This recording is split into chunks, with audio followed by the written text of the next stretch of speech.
Hello everyone, welcome to the channel. Today I thought I would take a look at the Fantastic Four Omnibus Volume 1.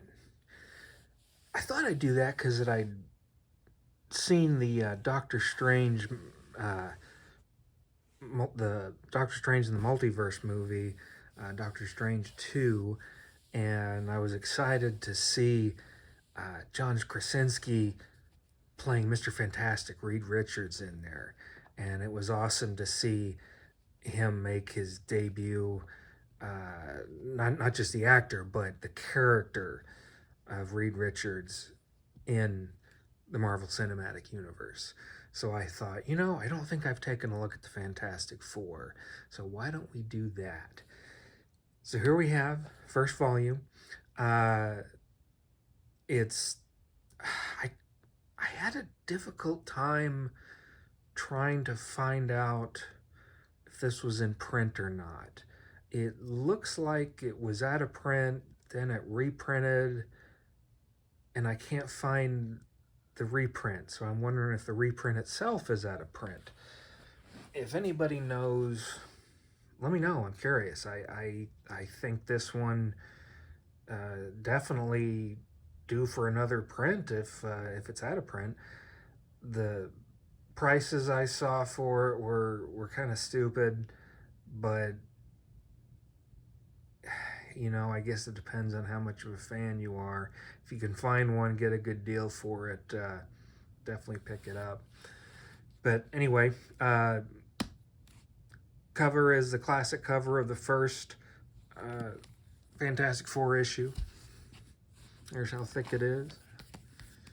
There's the spine. And there's all the issues we have on the back. We have Fantastic Four number 1 through 30 and annual number 1. Inside it's just this marbling effect, typical old school Marvel graphics on their omnibus. There's the splash page of the Fantastic Four and the Fantastic Car. And of course, this is brought to us by Stan Lee and Jack Kirby. Table of contents, this all started in November 1961 and continues till September 1964. So this was definitely early on in comics history for Marvel. You get a little bit of an opening essay by Stan. This is from 1987, so this was quite a while ago. And here we go, comic book history. I wasn't around for this. I'm not that old, but it's a classic. It really, I want to say it started the modern superhero era, especially of Marvel Comics.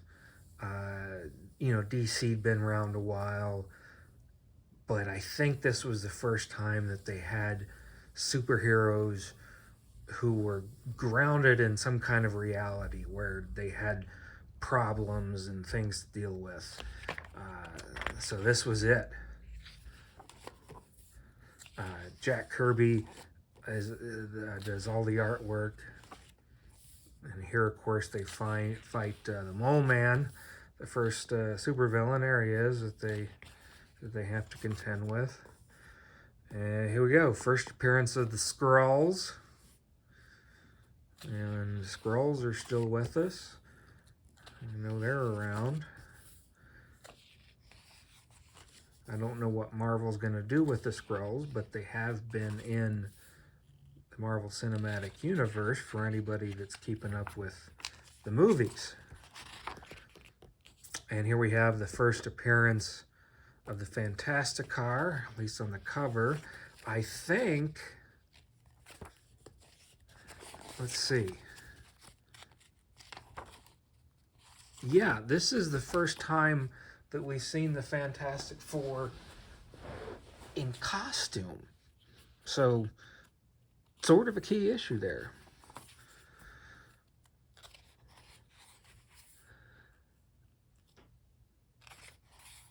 this is a lot of good stuff in here. Um, Full of keys. Here's another key. Uh, First appearance of Submariner in the Silver Age. Submariner's been around a long time, but Marvel brought him back in the early 60s, and they brought him back with the Fantastic Four. Now, you gotta remember when you're reading these are archaic. They are outdated, but they are also classics. And what's nice is they include the letters pages where people have written in their comments and questions and anything to Stan and to Jack. This is another key. So many of them. Fantastic Four, issue 5. The very first appearance of Doctor Doom.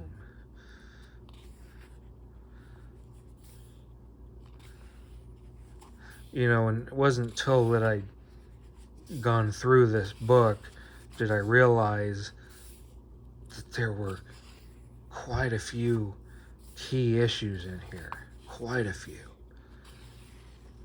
That even today, they're considered classics. And artwork-wise, of course, it's Jack Kirby, so it's some pretty fantastical stuff. The Puppet Master.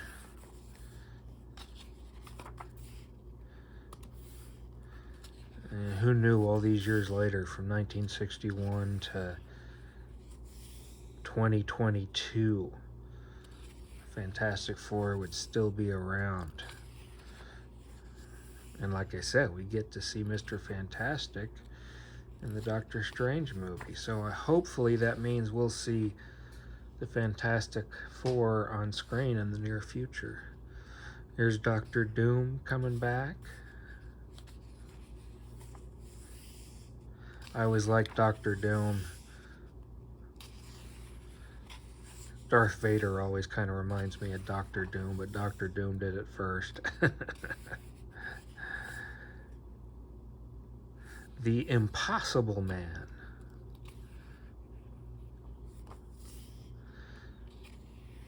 Have any of you got any of these actual issues? Own any of them that have been CG3 graded and slabbed? Anybody remember? Anybody old enough to remember these? We have the Thing taking on the Hulk. Let's see. Where did that begin? Here we go. Again. Another key. Thing versus the Hulk. First time.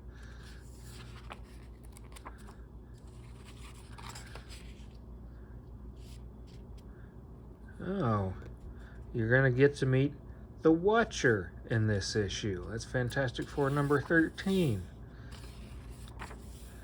Let's see if we can find him. There he is. And any of you who have watched the Marvel movies, or even better yet, the What If animated series that Marvel has done on Disney Plus, you will know who the Watcher is. And this is his first appearance. Submariner's back. The pages are really nice. They're glossy. They're very smooth. If any of you are familiar with the Marvel Masterworks titles of books, they've basically taken like 3 volumes of Marvel Masterworks to combine them into an omnibus. The Marvel Masterworks came out first, but the paper quality and the coloring, everything is perfect. These would not have looked this good in the actual comics when they were published. So Marvel's done a really nice job. We've got Doctor Doom back, starring Ant-Man as well.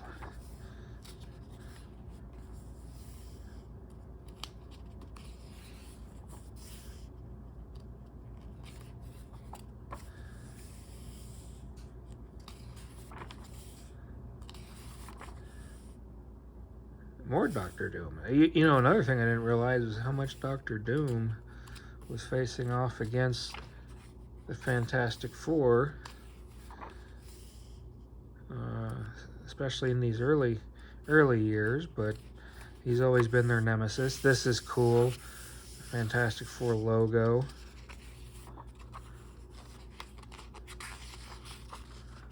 Here we go. Another key. First appearance of the Super Skrull.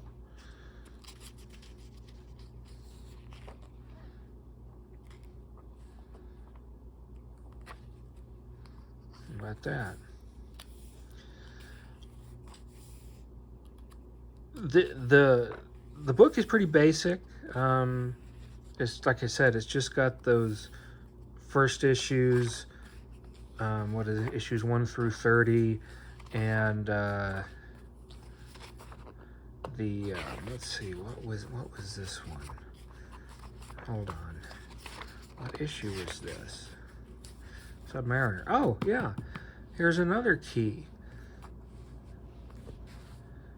I remember seeing this on one of those Hot Comics reviews channels. I think it was Comic Tom, I think, and they had shown this as one of the top sellers in the comic book market was this. That this was considered a key, although to be honest, I can't remember why. If someone can remind me, please do. Here we have, this is kind of cool, I thought. In the annual, they put a gallery, a rogues gallery of villains for the Fantastic Four. So you got the Mole Man, you've got the Skrulls, America Man, Submariner. They got all sorts of questions and answers about the Fantastic Four, their abilities and what have you. They got a detailed look at the Baxter Building. Dr. Doom, Turgo, Master of Planet X. Yeah, he made it big, didn't he? The Puppet Master. And then, of course, we've got this is basically,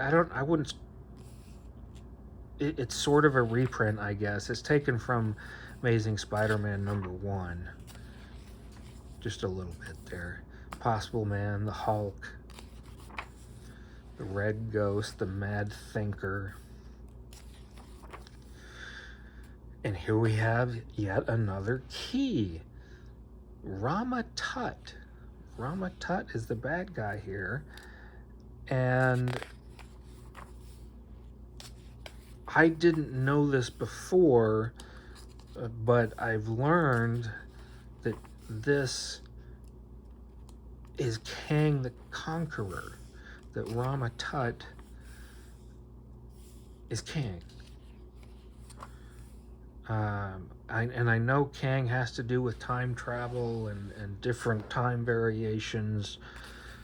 So, yeah, you know, if someone can explain Kang's identities through time, yeah, please let me know. That would be interesting. But yeah, apparently that was Kang. And we know Kang is coming. He's going to be the next big bad for the Marvel Universe, Cinematic Universe.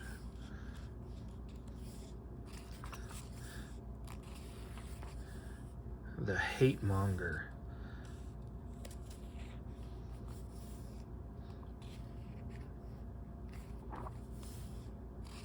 You know, it's amazing that Stan and Jack could just keep going issue after issue. You know, the imaginations of these men are incredible. Shame I wasn't around during these days and could witness the renaissance, if you will, of superhero comics.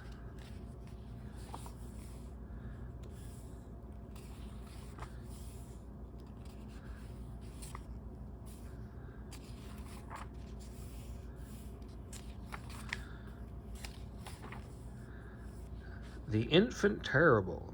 I don't know about the Infant Terrible, but the Fantastic Four certainly get some strange villains, don't they? And I remember as a kid, I remember the Fantastic Four. I thought they were cool. Like, here we go, the Hulk versus the Thing. I always thought it was interesting that they did not have secret identities like a lot of other superheroes, that people knew who they were and they were okay with that. They had their powers, their abilities, they were out in the open,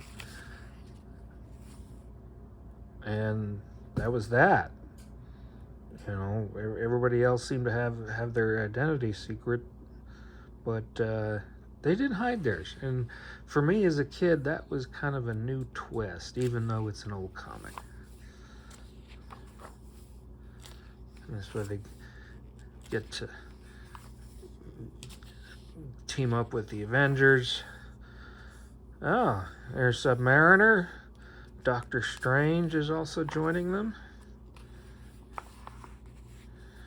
Looks like they dealt with Submariner a lot too back in the day. Oh, here we go. They're dealing with the X-Men. The Mad Thinker, the Puppet Master, and the Awesome Android. So they've brought some previous villains in and guest starred the X-Men.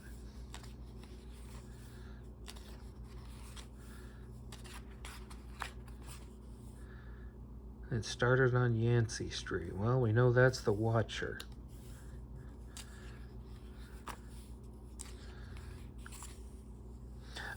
I always thought that image was cool. I mean, it looks like they've taken like a black and white shot of like the moon or something. I don't think that was drawn. This is, but it was just cool how they were able to do it, especially given the printing processes back in the day. I just like it. I thought that was awesome. And we have Diablo. A lot of good stuff. There's a lot of history in here. If you cannot afford to collect all these key issues from the Fantastic Four, this is the way to do it and not break the bank, and you can have them and you can read them. And then at the end we've got some reflections on the Fantastic Four. Of course, this is from 1974 and it's taken from Origins of Marvel Comics. So that's an interesting read from Stan Lee. Extras are pretty thin. We've got Stan Lee's original typewritten synopsis for the Fantastic Four issue 1. We've got some house ads, an unused cover for Fantastic Four number 3, unused cover for Fantastic Four annual number 1, and an unused cover for Fantastic Four number 20.